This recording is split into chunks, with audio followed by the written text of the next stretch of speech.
Time for more knitting jokes. What did the pirate say when he stood on the needle? Darn. If you hate my jokes, comment below.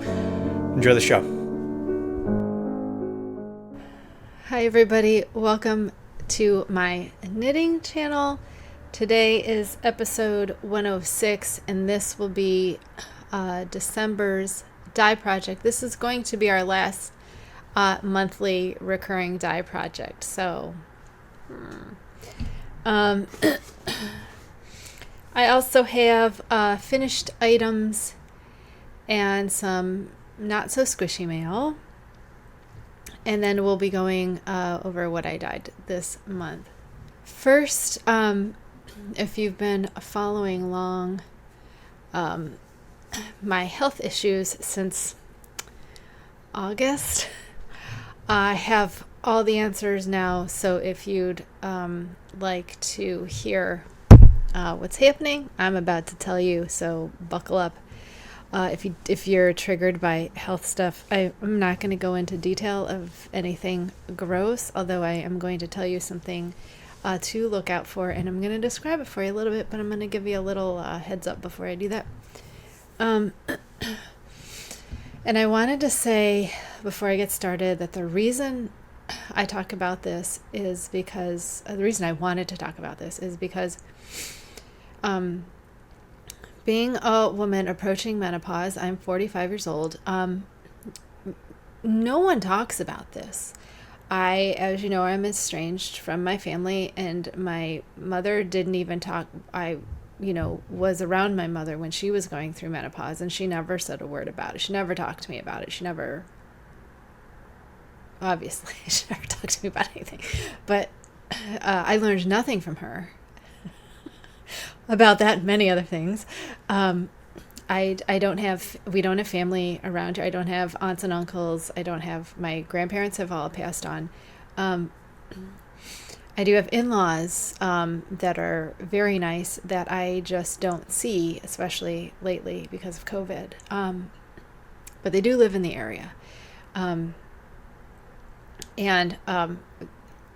they have reached out to me that if I want to talk, that they are there. So I'm so grateful for his family. But I've also had a couple friends, once I posted, come out and say that they had similar things that they've gone through, what I'm going to have to go through. And I was like, these are my friends. Why did I not know? They've been my friends for years. How did I not know they were going through this while they were going through it? And I was like, we just don't talk about it. Women's issues just aren't talked about. And if they are talked about, it's a joke. Like if you're old enough to remember the Golden Girls. I remember, I don't remember who it was. But they were standing with their robe open in front of the freezer, and then another one had a fan, and I was like, if you hear about menopause, it's a joke. And if you hear about women's issues at all, it's usually a joke. It's usually a joke on a sitcom. And that's been my experience, unless I go seeking out things. And then half the time, I don't even know what I'm seeking out anyway. And then when I asked my doctors about you're too young. You're too young. You're too young. So it's like this big giant secret that nobody tells us anything about. So that's part of why, even though this is a knitting podcast, a lot of knitters are women, and depending on your age, I want you to know you're not alone.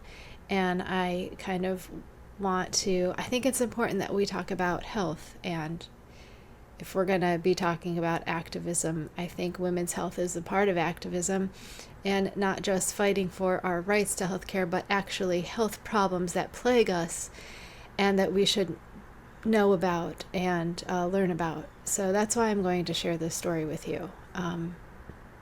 It's only my story. It's only what has happened to me. And I really want to impress upon you the importance of making your yearly exams and getting those mammograms and getting your PAPs and taking care of your reproductive health. I think it's important, more important now than ever, now that we're having trouble accessing, and I think it's only going to get harder to access care for our reproductive health. And that's also another reason why I want to talk about it, because it is an important thing to talk about. So if you've been following along, I think it was back in August that I went to see my doctor. And there were a couple reasons why I went to see my doctor. One was because my periods had changed. I was having heavier periods, lots of cramping, just really, really bad. Just all of a sudden bad. From when I first started getting my period bad, if some of you can relate. And then it leveled out until about I hit 45, until about my birthday in May. And it's just real fast, went downhill. And I thought, I did some digging and thought, oh, it's probably just I'm coming up on menopause. And, I hadn't been to the doctor in a little bit because of COVID. It was hard to get in places, and then you couldn't get into places, and then it was just starting to open up, and I was waiting to get my booster, my third booster, whatever booster it is. I'm fully vaccinated for COVID. I wanted to make sure I got my latest booster before I started going back into doctor's offices and hospitals, because that's typically where sick people are. So I wanted to be fully covered for that. So I went in August and discussed my problems with my period, also my chronic pelvic pain, and my worry of the strict abortion laws in my area that could kill me. They could kill me if I happened to, develop a pregnancy complication, even though I was not planning to get pregnant. But there are a lot of ways to, especially I think if you are, I know a lot of people don't think about this, but I think if you are like me and have been, if you're a survivor of sexual assault, that is always a thought, that you don't have control over who can impregnate you. If you've been in a violent relationship, that's sometimes a way that they try to keep you, is to impregnate you so you can't leave. I was in one of those relationships. I thankfully did not get pregnant, and I was able to safely leave. So those are, I think when you've been through something like that, the concept of being stuck with a pregnancy that you don't want takes on a different meaning.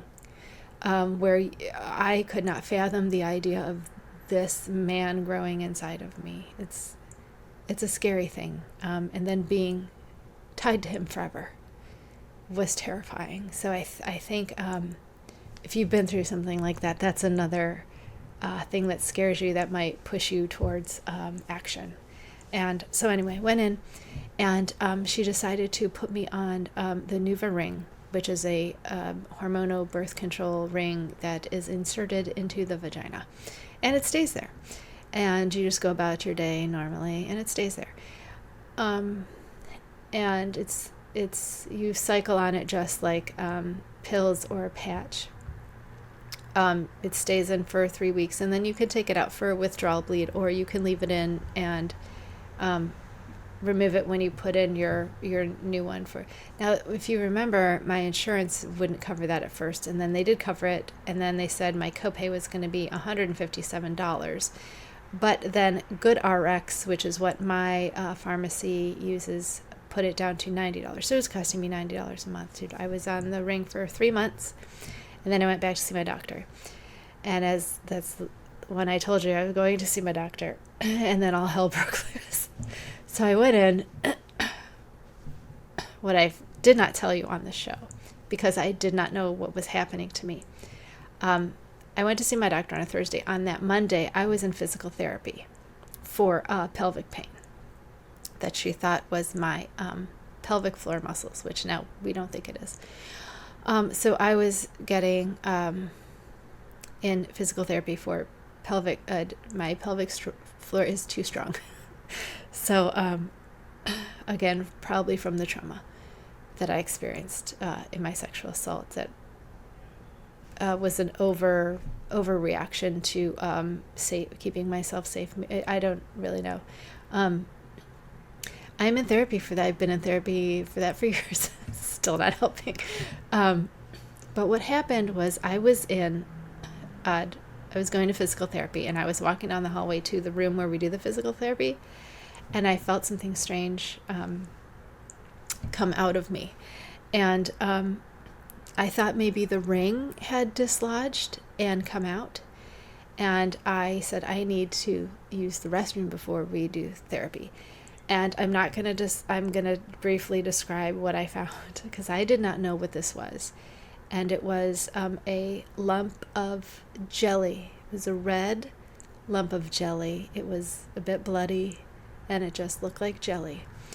And I didn't know what it was. And I was like, that's weird. I don't know what this is. I was feeling fine. I did not feel bad or anything. I learned later that this was a blood clot.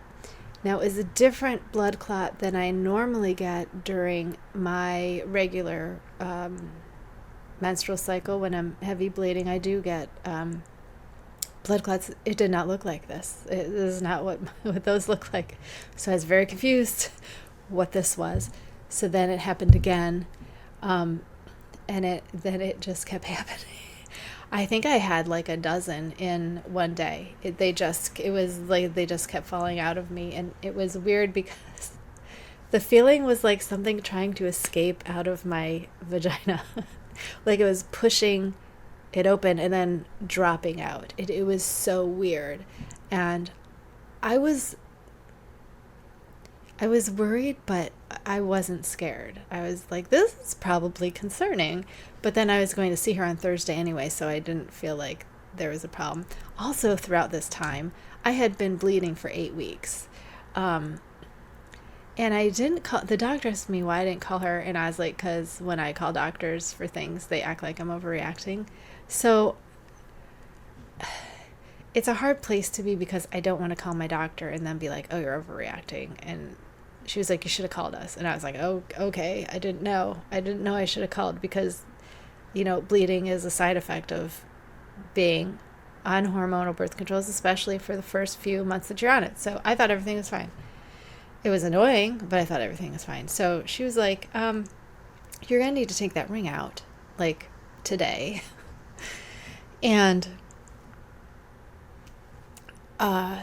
she sent me for an ultrasound, and she said she thought they might be polyps. And then the ultrasound came back, and she called me that same day, like I had just got home from it. And it was like 15 minutes away. I don't know how she got it so fast.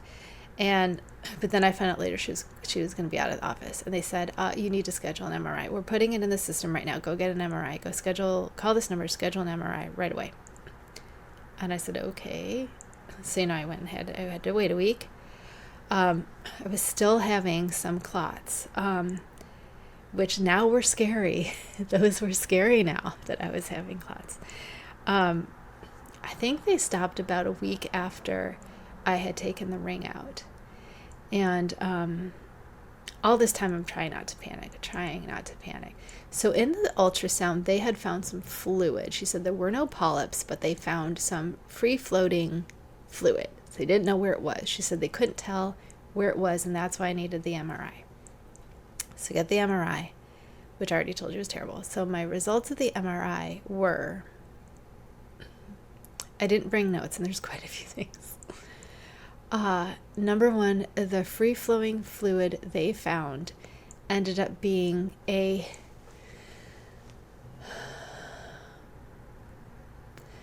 ovarian cyst with endometrium. So they thought, from the ultrasound too, they said, you need to get a blood test. We need to rule out an ectopic pregnancy. And I said, it's not an ectopic pregnancy. I have pelvic pain. I've been on a pill for 3 months. I have not had intercourse since August, since coming to you. There's no way can be that. And she said, I believe you, but I need like the proof. They need it's like, they need a paper trail for the insurance. They need a paper trail for my record that this was ruled out and it cannot be that. It's mostly for liability, I think. Also, if it was, then I would need it immediately taken care of because if it keeps growing, it can do stuff and kill me. So, which is funny because I didn't end up getting the blood test until after my MRI because of that whole debacle that they didn't have my blood test thing. Oh my God, I don't think I told you about that. It was terrible. So anyway, so the MRI showed multiple ovarian cyst clusters and an ovarian cyst structure, which I'm not sure what that means. And some of them were up against my uterus. And they also found, I think, 2 fibroids in my uterus. They weren't on top, they were in it. Not inside of it, but inside the outside. I forget the word. Subcutaneous. I want to say subcutaneous, but that's skin. And it's not skin, right? It's sub something. So they weren't poking out and dangling or anything. They were just in it. And so I got my wish because I said I want it to be serious enough that they have to take stuff out. I'm getting a total hysterectomy. They're leaving the ovaries. They're taking the fallopian tubes. They are, from what I understand, this is called a total hysterectomy. When they take the uterus and the cervix, it's a total hysterectomy. I am also getting cervix, uterus. They're taking the fallopian tubes also, but leaving the ovaries. And the reason for that, she said, is they do that now because I still need the hormones. But I was like, what about all these cysts my ovaries are making, which they've been doing that to me since I was 16 years old, and I hate it. And she said, we'll keep an eye on them. Because I'm terrified of, first of all, it's painful to have cysts. Ovarian cysts is very painful. I'm so excited that my uterus is coming out. I could not be more thrilled about it. I am so happy. Like, I saw her face, because it was a video call. And I saw her face and she looked really worried about what she had to tell me. And I'm like, oh my God, it's cancer. Oh my God, it's cancer. And then I'm like, well, this cancer isn't even that bad anyway. So, I'm like, whatever. I know the chances of this being cancer are like close to 0. And she said, she was going through like what they found. And then she was like, now, before she could say like what my treatment options were, I said, are any of these bad enough to get me a hysterectomy? And she like sighed. She went, yes. Is that the road you want to go down? And I said, yes. And she was like, okay, good. That's good. And I think she was worried about, I'm going to have to tell just this 45-year-old woman with no children that she's not going to have children. And I was like, that's the best news I could have got ever. So I still have to have a biopsy. Oh, and the blood test came back that I wasn't pregnant, like I said. But anyway, I have to have a biopsy. My biopsy is January 19th. The biopsy, they go in through the cervix. And it's supposed to be pretty painful. They go in through the cervix and biopsy and pull it through the tube. It's like a not microscopic. It's not laparoscopic. It's something else. Is it laparoscopic? It's not. They're not poking holes in my body. There's absolutely no holes. They're going through my existing holes. So they go through the cervix, grab the biopsy, and after that comes, they have to test for cancer before I can have the surgery, because if there is cancer, then I need an oncologist in my surgery room. While I'm having the surgery, there has to be an oncologist a oncologist. I don't know what she said. They have to be at my surgery. They have to be scrubbed in my surgery just in case something, I don't know. This was a lot of information for me to take in at one time, and it was a short phone call. So, I'm terrified for that because I know it's similar.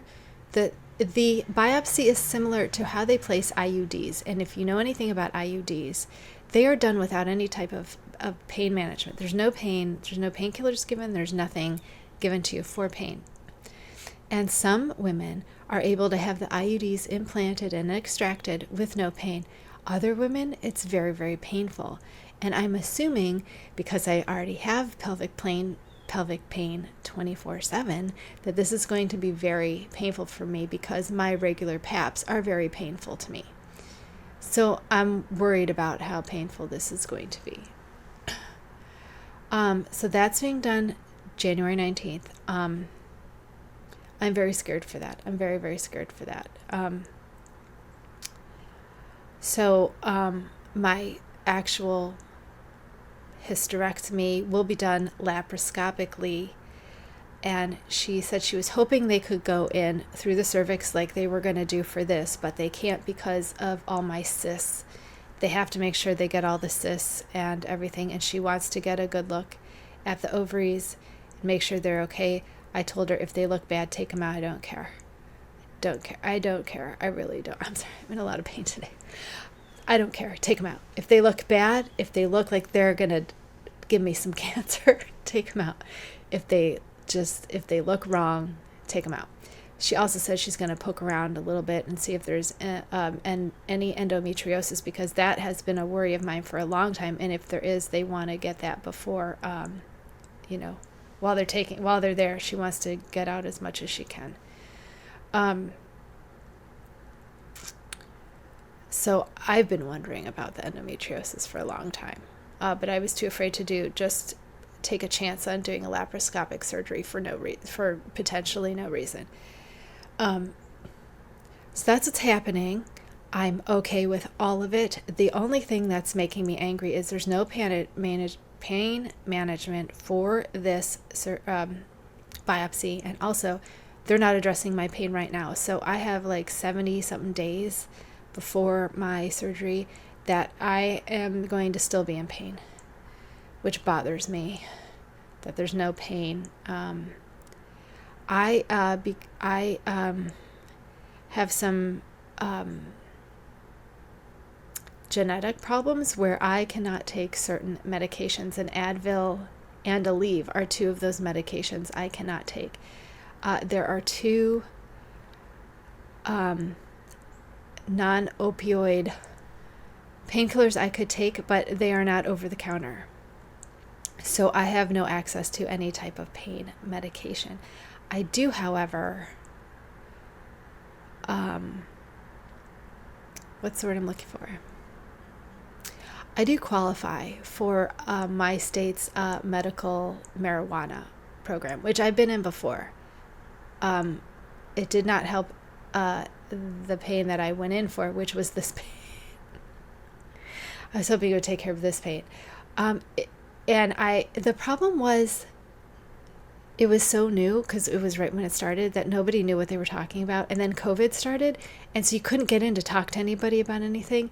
And we found this new dispensary that I talked to the guy on the phone, and he was like, you should have come.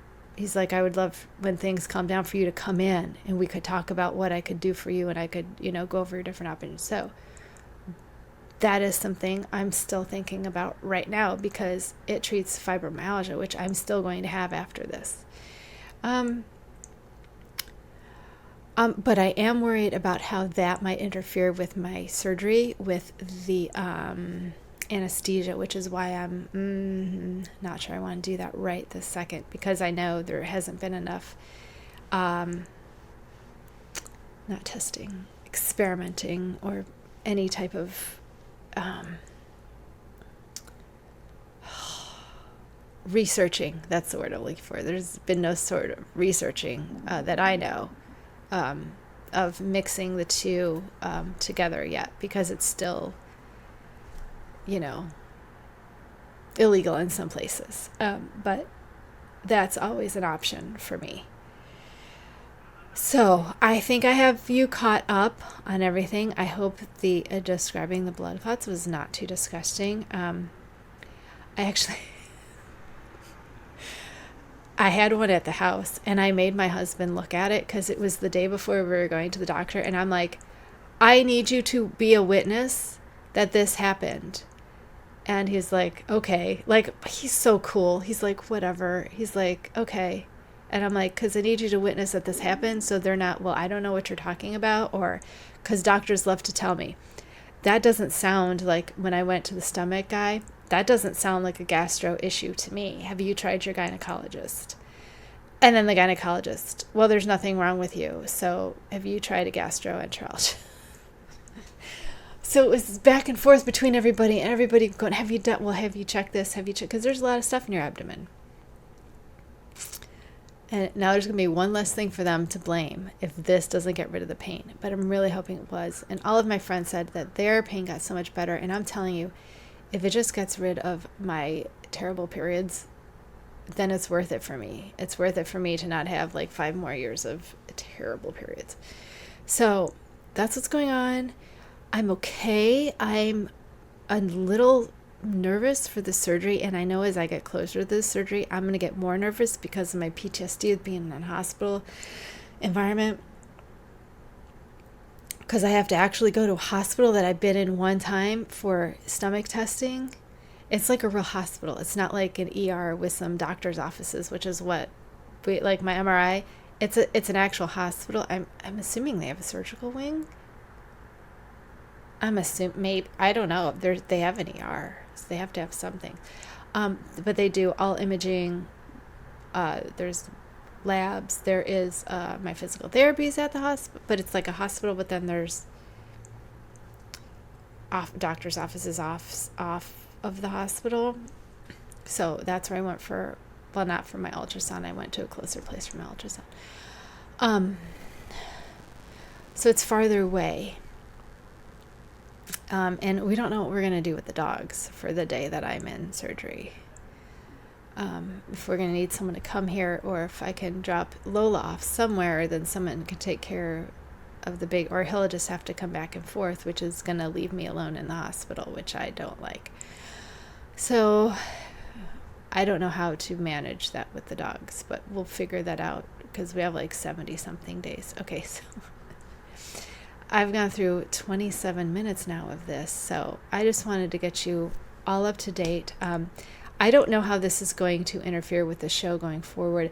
Of course, my health is going to be first and foremost. If I am going to skip a week, if I'm not going to do a full episode like this, I will for sure do some sort of short video updating you on what's happening and that I'm okay. I know that I don't have a lot of fans, but I know I care about people that I watch on here, and so I'm trying to think of if I was watching someone going through this, I would want to be updated, because there's one podcaster I follow, and sometimes she goes weeks at a time without giving us an update, and I always worry about her, and I always hope she's doing okay. So I don't want to be that kind of stress for anybody. So I will always try to put a video up on Fridays, even if it's a short video, even if it's me in my bed. The funniest thing is that right before this all happened, my husband bought me an adjustable bed because I sleep in a chair, in a motorized chair, because I can't sleep all the way down flat on my back. I can't sleep that way, and because of the pain, I can't sleep in bed with him, and it's too much for me. Either I'm getting up and waking him up, or the dogs are waking. I think my dog knows when I have PTSD nightmares, and she wakes me up out of them. That's my theory, because I wake up and she's in my face like, are you okay? Like she does when I'm having a panic tick. So I think she can tell something's happening when I'm sleeping, so I don't sleep with her anymore. So I take Lola and I go in my craft room, and we got a chair, a motorized like lazy boy that almost goes flat, but not quite, because when I get my bubble, I can't be flat. So I started sleeping in that. And then he's like, let's just get you an adjustable bed, so, it's better. And he found one for pretty cheap. So I got an adjustable bed, and I love it. And we got it right before they said I was going to need surgery. And we're like, oh, this will be perfect for while I recuperate from, the surgery. So I've also been looking in how to prepare for surgery, and I know walking is a big thing, so I have to start walking. I'm going to start doing my walks outside with Lola again. I have a really, really warm winter coat, so I'll be okay. Because they said walking is the easiest thing. I think I'll be able to walk with my cysts and the fibroids and not have it hurt too bad. I'm also going to try to do some light yoga. I still have to, I want to do a little bit more research before I do that, because I know walking isn't really going to do me any harm. I don't know if any of the yoga, positions, I can't think of what they're called, would somehow do something to the uterus and fibroids, which I would like to jostle them around as little as possible, because it is so painful. And it's weird because like now that I have an actual diagnosis, which I didn't think they were going to find anything. I thought it was going to be normal. There's nothing wrong, you're fine. And I'm glad it's not. I've been chasing this pain for 10 years, and this is the first time they've done any imaging. Before COVID, I begged my gynecologist to give me an ultrasound. I begged her for an ultrasound. I'm like, give me an ultrasound of my ovaries, like, just please. Just give me an ultrasound, see if there's anything in there. And she refused. And she was like, you need to go get a mammogram. And I'm like,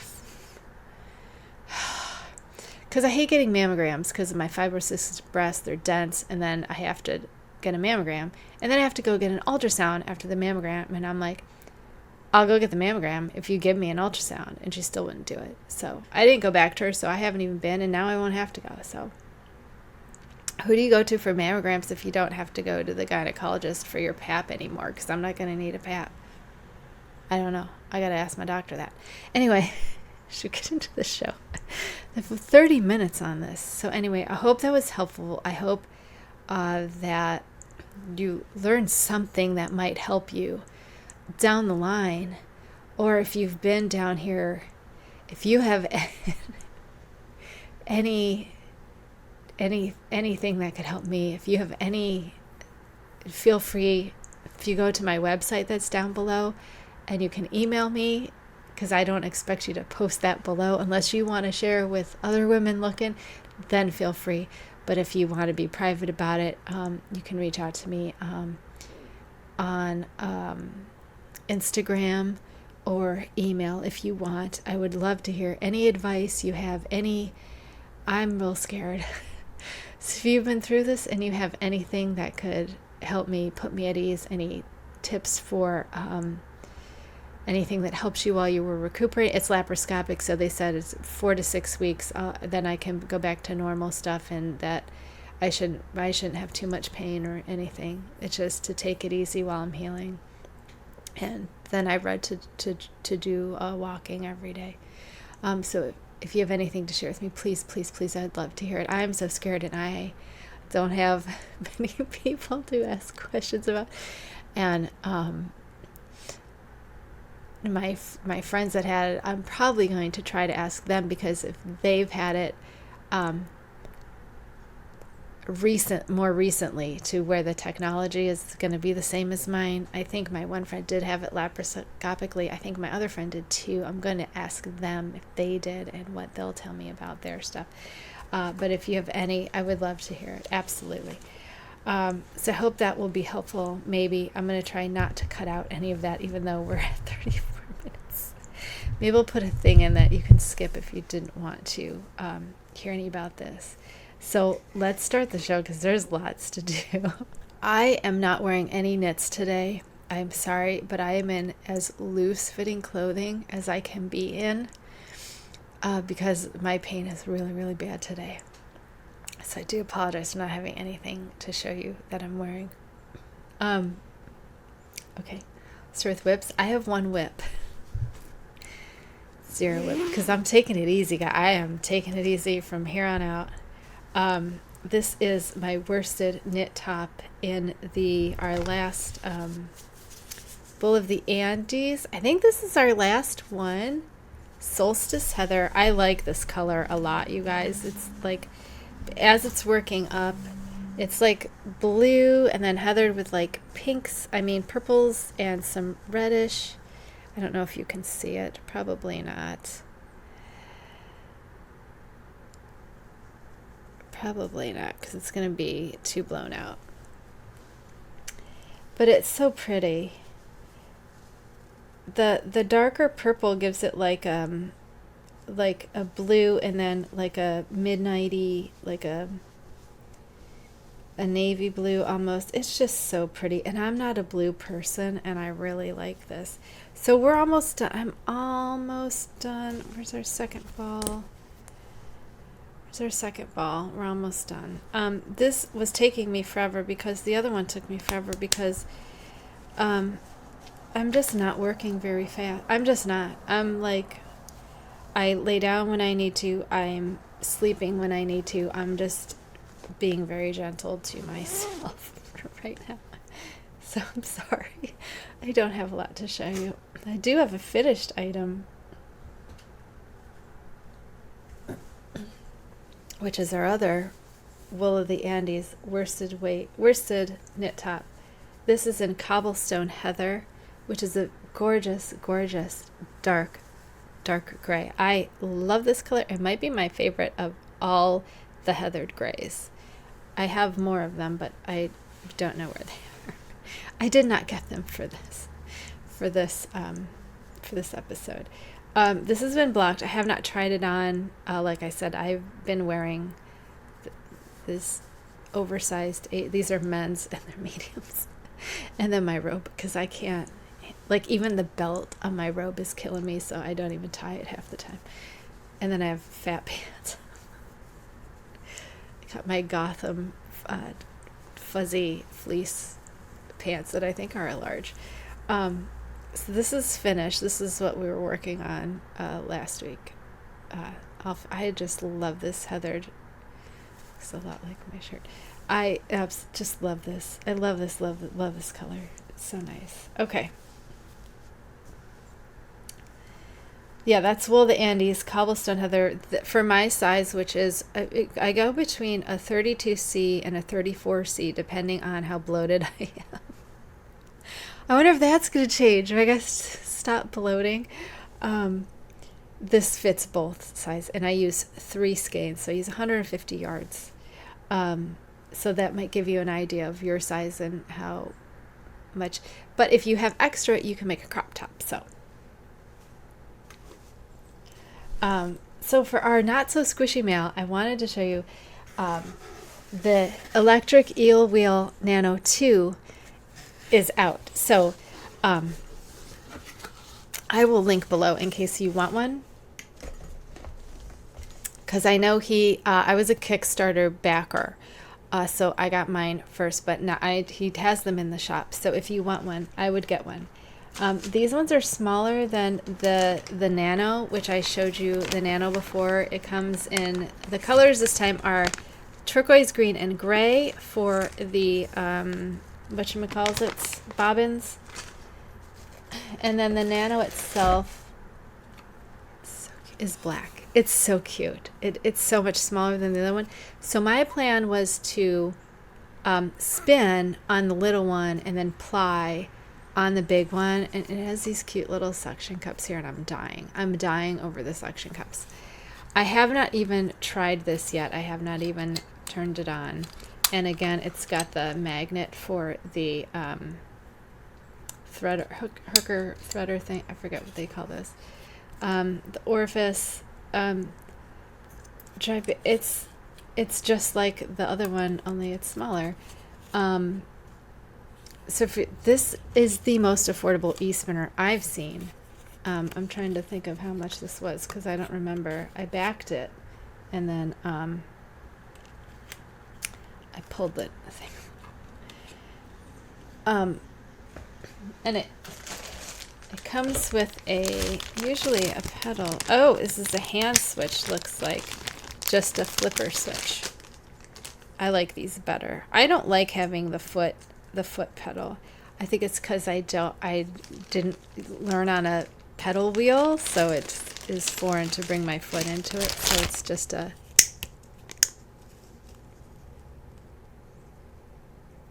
I don't know what that's called. One of those. So yeah. And it has a plug or USB power. So, I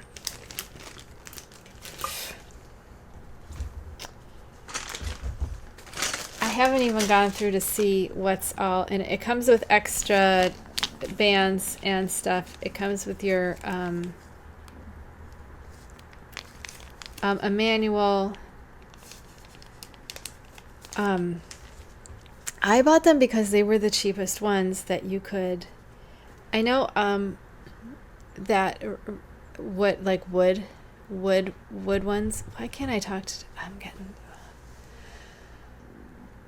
the wood spinning wheels are expensive, and there's a lot of different kinds. And we do have a spinning guild out here that I'm actually a member of. I sent in my dues and then never filled out any of the paperwork. But they usually have demonstrations. And I wanted to go once, COVID isn't such a huge thing. I would like to, and my pain isn't such a huge thing. I'd like to go and try out some wheels and see which one I think would be my favorite. But I thought for right now, this would be my best option. Plus, it's the cheapest. Okay, hang on. There's the 6 is out of stock. So the 6 is $289. He's always like doing these. If you follow him, and then he shows you what he's coming up with, and it's real fun. Let's go to the store. Let's see. Okay, Nano 2. So the one I just showed you is $125. I don't think you can get it eSpinner for $125. He does great stuff. He's also doing a cone winder, and he has the yardage counter, which is a little bit tricky because you have to have a setup to tension it right, which I did not know how to do, but I do have that also. So if you want to learn to spin, I can't think of a cheaper way to do it. If there's a cheaper way, I don't know it. But I wanted the smaller one to spin on and then ply on the bigger one so I wouldn't have to do everything, on the little one. Okay, but the big one came out before this little one. I mean, the Nano 1, but I didn't get that in time. So I got the 6 before I got the Nano. And then I gave up on the 6 because I was so bad at it. I was really, really bad at it. And so I've been waiting for this to see if this is easier for me to get it. Maybe. I don't know.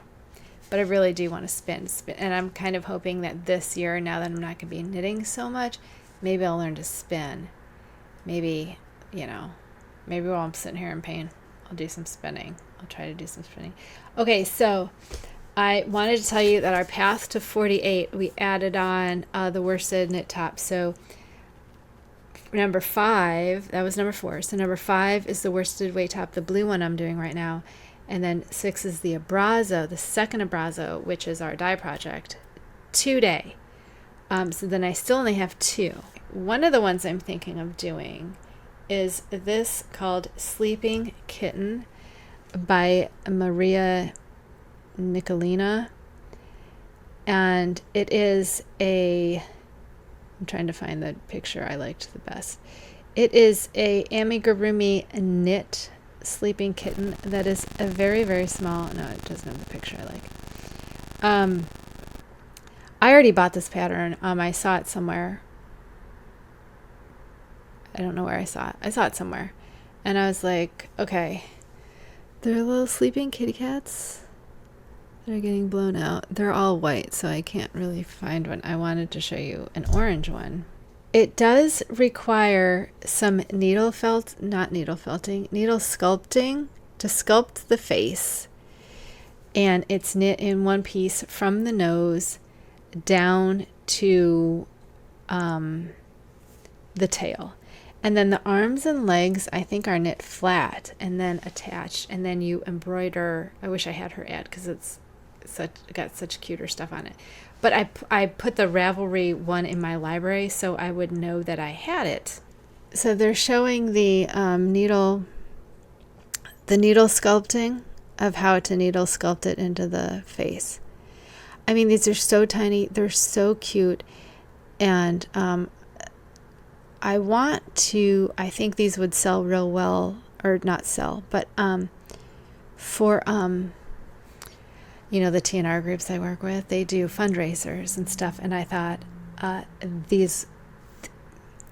could see some bidding wars at the silent auctions with these. I could see this happening. So I'm super excited to make, because they look really tiny. You can get them finished in a couple hours, and that would be so cool. She said also you can needle felt the face if you're having trouble. You embroider the face, you embroider embroider beans. And then you can brush it out a little bit. Now, I have some Lion Brand Fisherman's Wool that I'm going to try to make my first one and see how it goes. English is not her first language. I think it's Russian. And I just glanced at the pattern, and I was immediately confused at the very beginning because it doesn't say to join. But I'm like, obviously you join, right? Obviously you join. And it's done on DPNs, which I found too fiddly, so I'm going to have to use 2 circulars until I can get the body going. I might just stay on 2 circulars, to be honest with you, because I like that better. Okay, so we have done, let's see where we are. Okay, you ready for a dye project, even though we're almost an hour in? This month, we dyed 3 skeins black, and look at the black we got, guys, because remember this had some cotton content, and I was worried we might not get a dark black. We got our dark black. I got my dark black. I'm so happy. So I wanted to show you how we got this dark black. Board time. I figured it's the last scheduled we have to do board, right? Okay, so upside down. So first we have 300 grams of yarn, 82% merino, 18% cotton. I know you can't really see that because I did it in blue, but 18% cotton, which means we have to take this out of our equation because this is not going to get dyed because we're using acid dyes. Acid dyes don't work on cotton. So here's what I did. 82% of 300. Why? Because we have 300 grams and 82% of this is merino. So 82% of 300 is that number right there. It's mirrored for me, so I can't see it. 246 maybe? Okay. It's 246. So 1%. Right? So this would give us a 1% depth of shade for our entire 300 grams. Okay, so our 2%, then I finished the rest of, because I thought we might have to go to 4%, so I worked those out beforehand. So our first dye, I did this in 2 batches. I mean, not 2 batches. They were all in the same batch. It's just first I wasn't sure how saturated this was to begin with. And plus I didn't know what the cotton was going to do. So I decided for the first batch, we were going to go with 2%. So the first batch I did 4.931 grams. That's how far my scale will go down for this. For dye, it goes to 3 points, three decimal positions. And that wasn't dark enough, so I just doubled it to get 4. Well, I wanted to make sure that it would take dye, and since it took the dye pretty quickly and fully exhausted, and I said, all right, let's try that again. Let's see if we can get to 4%, because I knew 4% was going to be pretty close to getting us a solid coverage of full saturation. Now, this is going to throw you for a loop, but I used Dharma's True Black because I had more of that than the ProChem, and since we weren't looking for gray, since we were looking for black, I figured it was okay to use the true black. Also, I used vinegar as my acid. I did not use citric acid because I don't have that much left, and it's ridiculously expensive to buy. And since I don't know when I'm going to do my next dye project, I need to buy more ProChem black and more ProChem black, and I need to buy more citric acid if we're for the next time. But for this time, I'm like, let's just use what we have. Plus, I didn't have time to buy anything. I've been buying a lot of stuff, so I don't have a lot of extra money right now. So we ended up using the second bath was 4.913 grams. It just happened to be that way. And when I added it up, I said 9.844, and I'm like, oh, that's our 4. So we got a full 4% depth of shade on this very, very black, very, very saturated. I might start the Abrazo today or tomorrow, depending. Whenever my pain lets up, I'm going to start it because I'm real excited. Then I have a surprise because remember I said if I could, we were going to dye the Abrazo. And I did. I dyed it full black, you guys.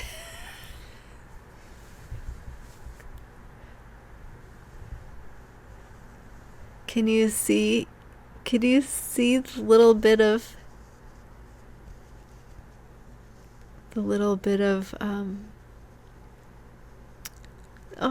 cabling right here? Yeah, it is full black. It is as dark as my robe. It is the inky black that I think every yarn should be.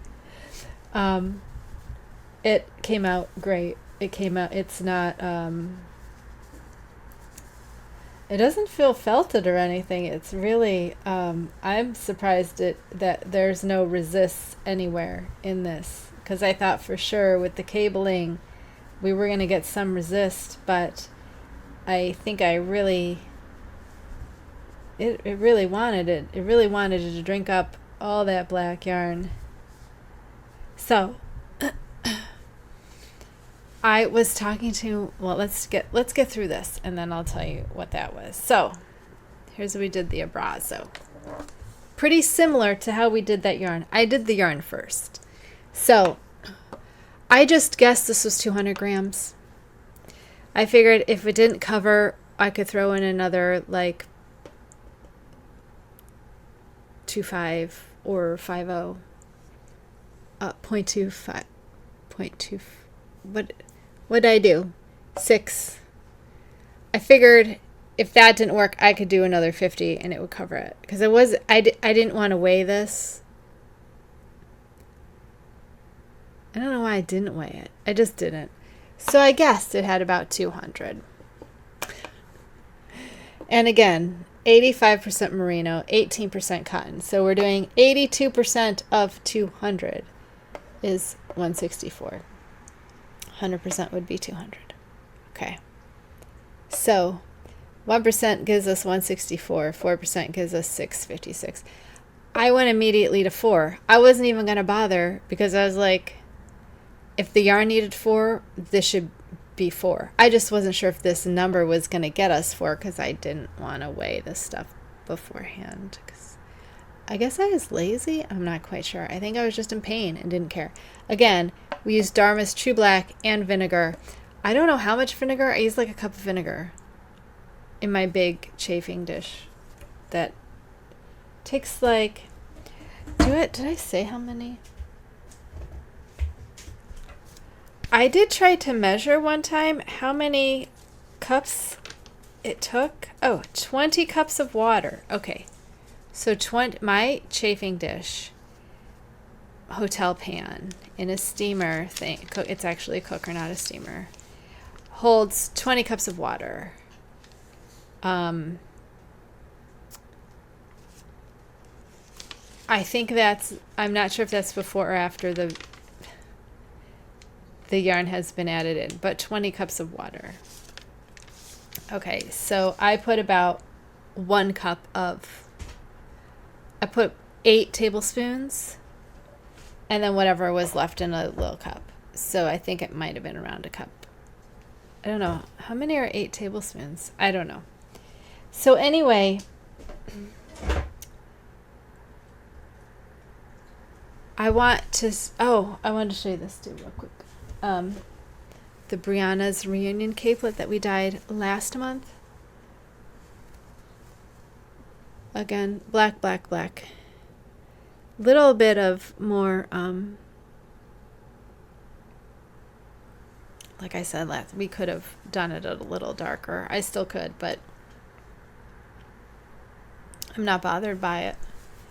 So I haven't worn it yet, so that might change. Anyway, okay, I wanted to make sure we got that because we're done now. This is it for a dye project.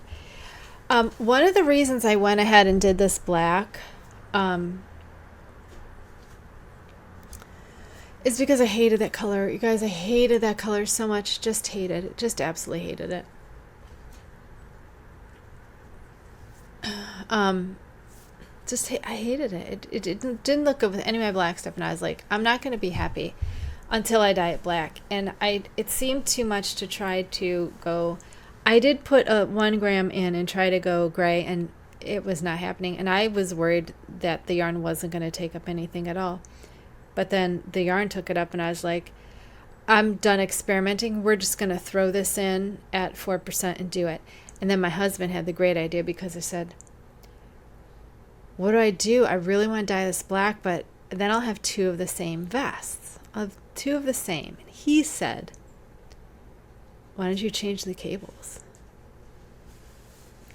Like he knows something about knitting, but he's absolutely right. So I think instead of having cables on both sides, I think I might do a cable in the middle, since I know where the middle is. I think I might take the same amount of numbers. I think these were 4s. Were these 4s? And do an 8 in the middle, maybe.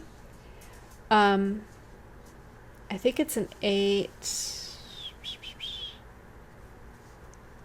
Yes, 4. So an 8 cable in the middle. Unless you have a different suggestion, I'm gonna wait to start this. I'm gonna finish my other top first. So if you have a suggestion about the cable that you think, if you have a nice 8 cable, I'd like to put that up the middle so they can be kind of different. Unless you have a different suggestion. Do you have a different suggestion of how to make them different when they're both black? Because I love the fit. I want to do the exact same thing. I figure if we did the same number of cables, it would keep the tension the same. So I just do 8 in the middle instead of 4 on each side. I don't really want to add more. I was like, well, you could do the front 2 in the front, add 2 to the back. And I'm like, I don't really want to.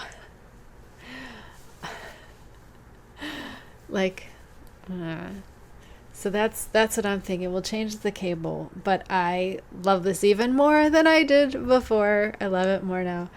Now I know I'm going to be looking if Knitpicks brings this, because I want to see how much, if I can get it out of 2, if I can get one of these out of 2 balls of this, because this is what is this called? Uru Yarn Chunk by Knitcrate. So I'm keeping an eye out for this Knitcrate.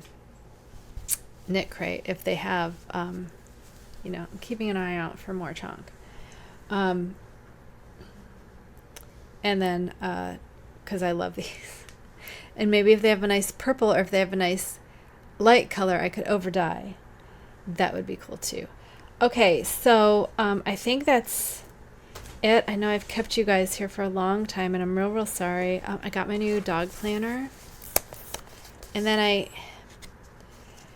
I tried to do this thing that I saw on YouTube of how to put these things in, but they don't lay right. I guess if I put it in backwards, it kind of lays right. Because my other one was full of not safety pins, paper clips to try to keep me, because I want to know what thing I'm on and then also what week I'm on. I need those two things to refer back to. So I made these. It was very easy, but I'm not sure I guess probably should have done them backwards or something. Or switch them maybe? I don't know. I feel like maybe I should have watched more than one YouTube video on it, because I just watched one YouTube video and then was like, oh, this looks really easy. And then I was like, why isn't this laying flat? Who knows? So, I don't even know what day it is. It's the 7th. Okay. So, well, now they're flying a little bit better. So, I did that so I could do that. So, I don't think I know what next month is. Oh! Next Wednesday is our podversary. So I was thinking of doing a giveaway. I'm not sure how it's going to work. But it's been 2 years. I'm going to go through my stash and see if we have anything that would be nice for a giveaway. Maybe I'll do a couple things and you can pick. And then I'll do one giveaway. And I'll have a couple options for you to pick. And if you don't like that option, or if you are out of the U.S., I will gift you a pattern of your choosing. Can we keep it like $8? Can we keep it like $8? A pattern of that you want. I'll just gift you a pattern. Ravelry Payhip designer's web page, because then I think I can just give you a gift card at that point. So we'll give you either, if it's on Ravelry, I'll gift you the pattern. If it's on something else and I can give you a gift card, we'll do that. I think that's what we'll do. So come back for next week for that. I'm excited for Podversary. I don't know how long these episodes are going to be now that we have no thing planned. Nothing. We don't have anything, any repeatable things planned. So I don't know how that's going to go. But thank you for joining me for our last scheduled dye project. We will have more dye projects in the future. It just won't be monthly. And you'll still see dye project. I will still label them dye project, so you won't miss them. If you're watching the dye project list, the playlist, there's a dye project playlist, so you can watch all of my dye projects. Anyway, so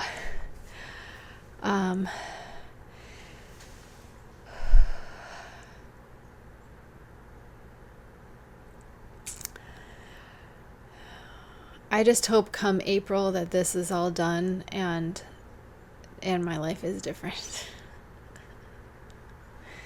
I really hope this is the answer that I've been really waiting for. I need to go lay down. Okay, thank you so much for spending this little hour with me. I'm sorry we went over time. I think it's okay. We can have a longer episode if we're talking about women's health. I think that's important. I think it's really, really important to reach out to. See, I don't have like really close girlfriends, so I think that's probably why I don't have my husband is my only friend and my dogs. And then like most of my friends are like, in animal rescue. We're not that close. We're not that close to where we would be talking about that. So I really think it's important that we help educate each other and support each other and make this, not so scary for those of us that are going through it. And I hope that my experience maybe will help someone else. Maybe watching me go through this, maybe I'll have more things to tell you after the biopsy. I'll have more to tell you after the surgery. I'm scared. Not going to cry in this show. I cried last show. I can't cry every show. Okay, guys, I'm leaving because now I am realizing, I got to get set up for Podiversary. I got to figure out what I'm going to do for that because I feel like I want it to be special because it's our second Podiversary.